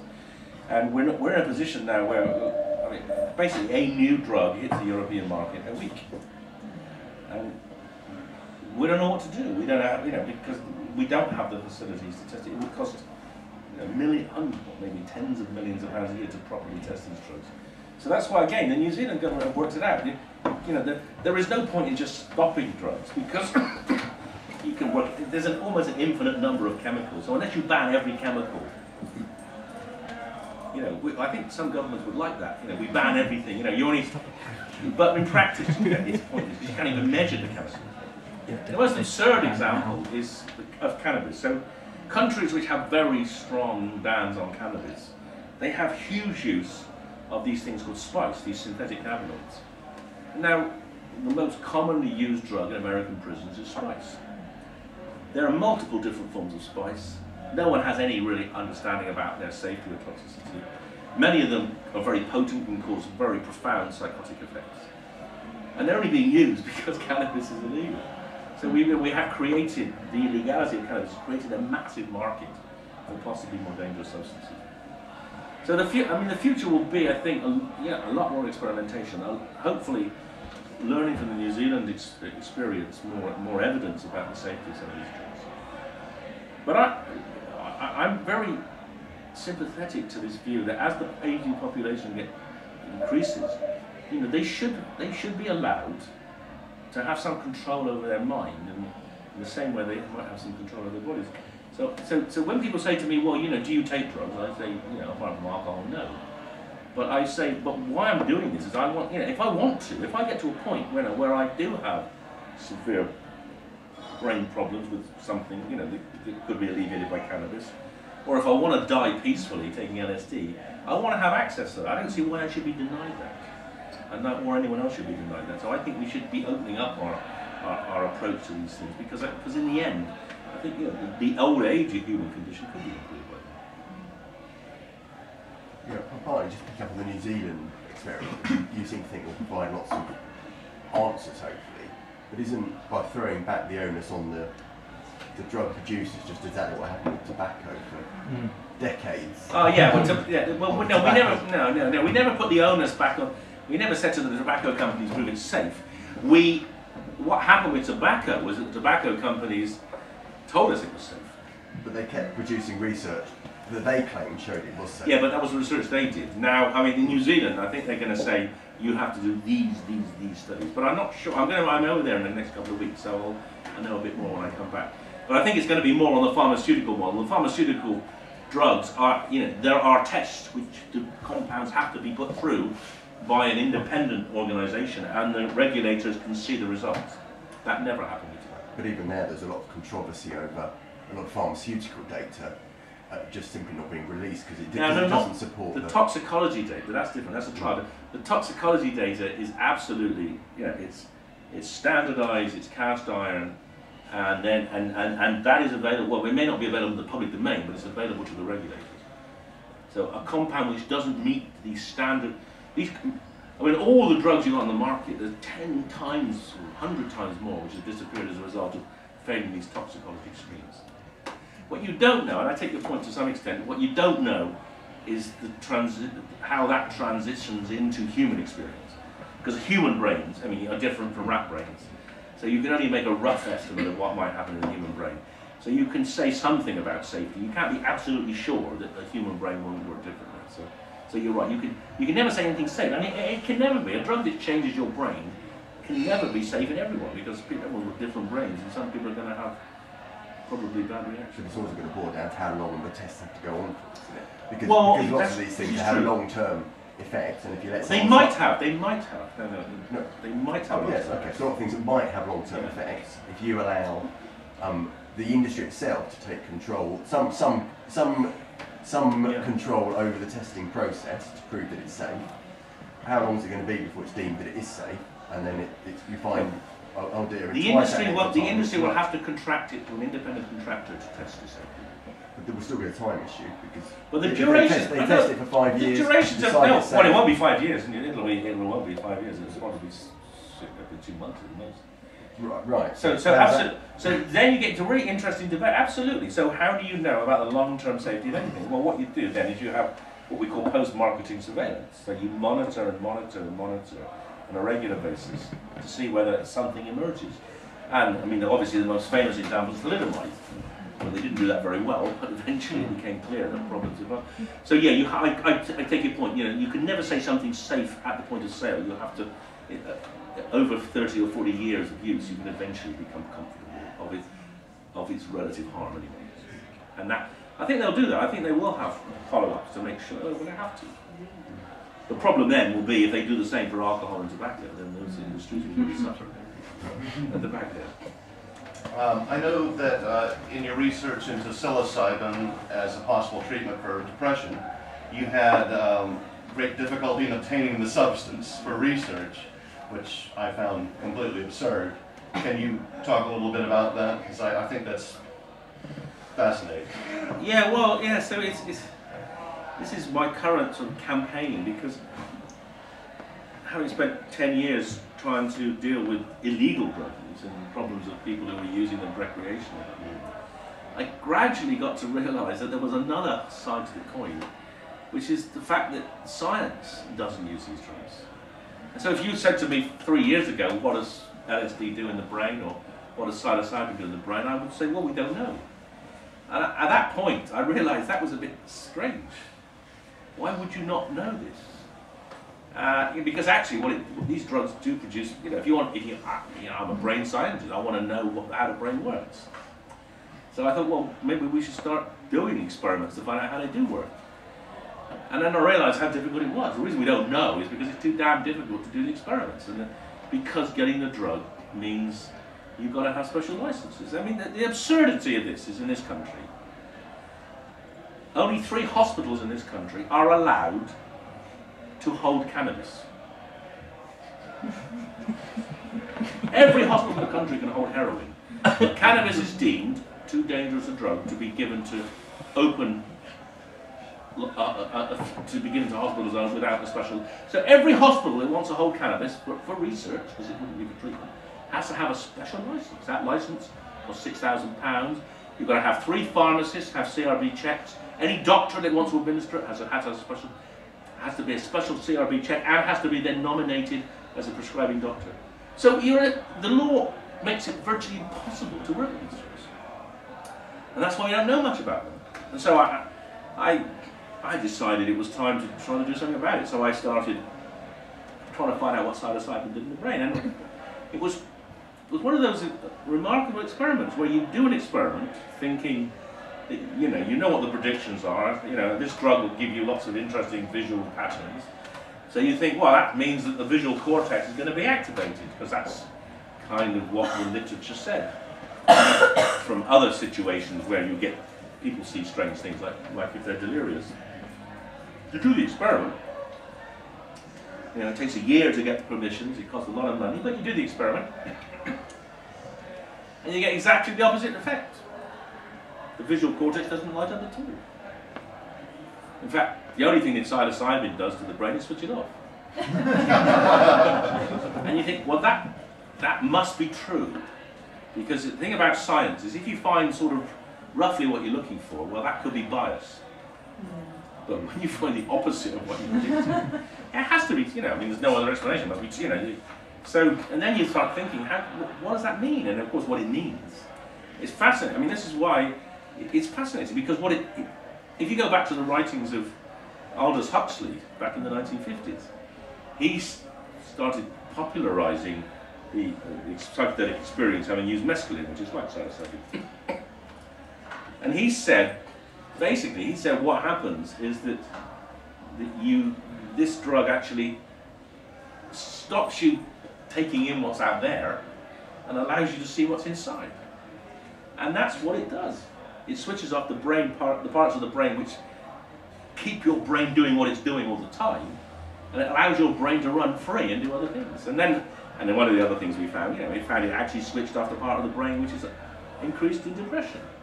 So then we thought, well, maybe it would treat depression. And we looked at the literature, and some people use it, some people take mushrooms to help them with problems like OCD. And so we're trying to do a trial. But that trial, for other reasons, there's an extra complexity. It's bad enough to do studies in normal people. Once you go to patients in Europe, there's another whole torrent of bureaucracy. It's taken us almost 18 months to get to a point. Trying to find a company that will actually have a license. There's only 3 hospitals that hold a license to hold it. Trying to find a company to make it that's got a license. They say, well, we haven't got a license. And so when you get a license, you've got to pay for the license. And then it takes a year to get the license. And then you've got a special license. And in fact, we couldn't find a British company to make it. We had to get it made in Germany. And then you got all the hassles of it. The bureaucracy increases the cost of anything you do by about tenfold. And that's why no one does it. But it's got to be done. But does that mean, if you want to put forward an economic argument to politicians, because they're always anything that brings in money, is there a business argument almost there that we could say that we risk by having this level of bureaucracy and control over science and researching these areas that our sort of pharmacology industry is at risk of being left behind by where are they doing that sort of research that we're going to not be able Israel. to? Israel. Yeah, in fact, I mean, I've written to Willits. I pointed out that this is hugely debilitating to European, to British science. And, I mean, the worst, just to say 2 things, the worst example is cannabis. I mean, British scientists discovered all the active ingredients of cannabis in the 1960s and 70s. Have we developed it? No. The Israelis have developed it because we cannot do trials in this country. It's just the law, it makes it too difficult. Because every single bloody doctor that wants to use the drug would have to have a special license. Because it's so, I mean, it's absurd, so we've actually lost all our economic scientific advantage has disappeared now, and Israel has taken it. It's extraordinarily frustrating. Yeah, just I think you said psychosis wasn't on this. Yes. But I thought that in that era when they started mixing chemicals or whatever with cannabis and making skunk, that was causing a lot of psychosis in young people. Right, let me talk to you. As opposed to having pure cannabis, which is what we had back in the 60s. So, no, you didn't have pure cannabis. That's the problem. That was so this is you had impure cannabis, which was why it was possibly safer. So let me talk you through this. So traditional cannabis, the cannabis plant makes about 100 chemicals. We know most of them, but we don't know almost anything about what they do. But we do know 2 things. We know that what makes you stoned is THC, delta-9 THC, the active ingredient. And we know that traditional herbal cannabis had about between 50 and 100% of the THC was also a drug called cannabidiol. Now, cannabidiol is not psychotomimetic, it doesn't make you stoned. But it may protect, it doesn't stop you getting stoned, but it stops you getting psychotic when you are stoned. Now, what's happened with the cannabis laws? Well, when we decided we could gain political capital by clamping down on cannabis imports from Morocco, but that was an easy thing to do because cannabis is so smelly that dogs can sniff it out. So it's actually stopping cannabis is quite easy. So what we did was we destroyed the Moroccan economy, so a load of farmers went out of business, and we encourage people to grow their own in this country. Now, if you're going to set up hydroponics, and you're going to have the ultraviolet lights, and you're going to have the fans and the heaters, you're going to grow plants which have the highest THC yield, and that's called skunk. So almost all homegrown cannabis is skunk. Now, so the variants with high THC, the skunk variants, in order to get more THC, the plant's got to give up making something else, so it gives up making cannabidiol. So now you have skunk, which is 12% THC, whereas the stuff you used to smoke was about 6%. And there's no cannabidiol. So the question then is this more dangerous because it's pure THC? And the answer is we don't know. But it probably isn't going to be safer, because there is this possibility that the dial is protected. Now, you'll be pleased to know that probably on June the 17th next year, there will be a Channel 4 program, the follow-up to the ecstasy program, where we're going to do skunk versus the hash on TV, and we're going to see if you get more psychotic on the skunk versus the hash with the same level of THC. So we're actually going to do that experiment on TV, just to find out if it's true, all right? Yeah. Oh, for that. Do you need any volunteers? Yeah. Well, I tell you that some of the people are going to do it. I think we're going to have Jon Snow. We were trying for John Major, but he didn't know what skunk was. The back there. Oh, hi, yeah. I just wondered if there was enough money and enough support, is there any scope for launching some kind of legal challenge to the law as it stands to test the law? Every time the government changes the law on drugs to make it more repressive, there is a legal challenge. And every time it's batted away. And the reason for that is that the drug laws in this country are written in a way which essentially says what the Home Secretary decides is law. It's really depressing. And we have tried, every time we try, and we haven't, it's impossible to win. You know why? Because they make the laws. I kind of got that, I eventually got that. And honestly, it's just, what we need to do is we need to remake the laws so that they are evidence-based, but at present essentially is what government, which means the Home Secretary, can decide. What about Europe? In that case, could it help?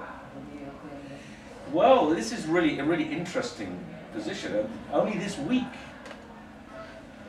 the Europeans have said they are going to have the EC wants to have European-wide legislation on new legal highs. But our government has said we're not going to do that. And the Europeans are quite, the European legal people, the DG law, they realise, they actually love, I mean, I've been over there talking to them about our research, because they say this is interesting, isn't it? Why is this legal and these other drugs are illegal? And maybe there's some kind of middle ground. So the current European position is that there should be, some drugs should be illegal, like heroin, crack. And some drugs should be not illegal, but not criminalised. So they're saying we should have a three-tier system: the legal drugs like alcohol, the decriminalised drugs, probably like MDMA and PCP and that, and and our government doesn't want that because that would really be an affront to the Daily Mail. Europe takes away our right to put people in prison. I mean, I think the Daily Mail's lost a bit of credibility. Well, yes, After the Edmond J business. Yeah, but the fact it could do it at all tells you quite how it sees itself. And I think that's what's quite chilling. that they thought that was acceptable, and the fact they defended themselves. Oh yeah. And that was, I thought that really did show what they really believe, and they're really not very pleasant people. It did show them up. Yeah, but to do it at all. It showed people all over. At the end of the day, it's not going to, I mean, more and more people want to go for, at any age, a legal high, or legal high, or quasi-legal high. That is going to sway what actually happens, regardless of what policy. Well, I hope so. I mean, I think that's a good argument. I think if we were sensible, and this is what the American states have done. States like Colorado and Washington State have said, well, you know, people want to smoke cannabis. Why shouldn't we make some money out of it? Uruguay has said, you know, we've got a state monopoly of cannabis production, and we're going to use the profits to plough back into helping people whose lives have been ruined by drugs. That's exactly what Finland and Sweden did back in the 1950s. All the profits were ploughed back into alcohol research. That's a rational approach. In Scandinavia, you've also got a lot of people using illegal alcohol there. Well, okay, so right. So let's go through this. So yes, illegal alcohol exists in almost all countries. The greater the price of alcohol, the greater the incentive to have illegal alcohol. But whatever you say about Sweden, the Swedes drink half what we drink. We drink 11 litres a year, they drink 6 litres a year. And they have 1/3 of the health costs per capita of us. And that's because the more you drink, the curve goes like this. So whatever you do to reduce consumption, you get disproportionately better gains in terms of health outcomes. So even though they have illegal alcohol, they still have a net better, less health harms from alcohol than we have because they drink this. If and I believe, I'm not questioning it, if the evidence is so compelling, what is the scientific committee doing now you've been sacked? What is it being neutered by the government? Well, I mean, this committee that's taken over since I left and all the other people resigned, I mean, it's basically done nothing. I mean, it produced a brilliant report on cat, the stuff that the Ethiopians and Somalis eat, which said no problem, and Theresa May said no, it's going to be illegal anyway. So they've been completely steamrolled, and so we've gone backwards in the last way. The only thing that hasn't gone backwards is that we have stopped incentivizing the police to get cannabis convictions. However, the police incentivize themselves to get cannabis convictions because the policemen have to get a conviction. So when a policeman goes out for a night, the expectation is they'll come up with a conviction. So what they do in London, and this is a terrifying documentary that was made recently, I'm not sure it's been shown yet, is that they go on their 8 o'clock shift, they go out, they go into London, they go into a park, they find a couple of kids, usually black, they stop them, they search them, they get the cannabis, they make the conviction, and they say that's out of the way, now we can do the real policing. So we still have this disproportionate attack. Last year, I gave a lecture at LSE at Christmas. And afterwards I was asked taking questions like this, and an Italian girl came up to me. She said, I want to tell you what happened to me in Brick Lane in September. She said, I've been with a friend's house, we smoked some cannabis, I obviously smelled this. I went through Brick Lane, I was sniffed by a sniffer dog. Sniffer dog smelled the cannabis, I was arrested. Well, no. I was taken, I wasn't arrested. Well, she doesn't know the difference. She said, they took me away, they took me into a tent at the back of Brick Lane, they strip searched me. And then they decided I wasn't a dealer, and so they let me get dressed and leave. I found it hard to believe that would happen in Britain. And she said, she found it hard to believe that would happen in a civilized country. So we are still where we can get away with it, really trying to clamp down on cannabis users. For no reason other, well actually, our London Police Commissioner, Hogan Howe, he's obsessed with cannabis. I mean, he's got a kind of paranoid view that cannabis is really dangerous. Yes, I won't go there. At the back. So you've had quite an experience with the government. Given the opportunity, would you go back to public policy, or I'm in public policy. You're the public. Well, as a government advisor, would you want to try and change things, or are you sick of it all? We would have done it again. Well, I would have done it again in the first place. I wouldn't know what happened. But no, my view, my hope is this. My hope is that my independent committee, which actually, so the ISCD, the Independent Scientific Committee on Drugs, which is where all this money from the book, which is not very much, unfortunately, goes, is, you know, now all the press, if the press want to know about drugs, they come to us. They don't go to the ACMD, because the ACMD, well, I mean, the ACMD will only say what the government tells it to say. So we become the voice, the truth about drugs. So we get a huge amount of media. You know, we get maybe 3 or 4 media questions a day, which is quite hard work. I've got to remember, I've got a real job. You know, I mean, I'm a professor of psychiatry. I do research. I mean, everything, all of this is incidental to my proper job. If the government said, yeah, we will give you, as they do in the Netherlands, we will give you, you know, 100,000 a year to do proper independent reports, I might do that, provided we were fully independent. In the Netherlands, the Academy of Medicine gets given money to do drug reports, and that's why they have a much more rational policy than us, because the government gives it to the experts and then listens to the experts. So under those conditions, I wouldn't go back and be in a position where I would have to be kind of constraining what I said. And I just want to share with you an anecdote. I mean, it was fascinating. When I got sacked, I kind of suddenly sprung into a different kind of existence. And I thought, what's happening? You know, is it just anger and frustration? And I realized it wasn't that. It was that when you work for government, when you work in an organization where you're trying to do your best and you're trying to please, you discover that over the years you kind of get aligned with their thinking. And it's a bit like if you put a lump of metal in a magnetic field. It's almost as if eventually and the worst example of this was when I became chair of the ACMD. I did a BBC interview, and I heard myself, you know, that funny experience when someone, you know, you're speaking and you suddenly, I was defending Jackie Smith. And I'm thinking, something's wrong here.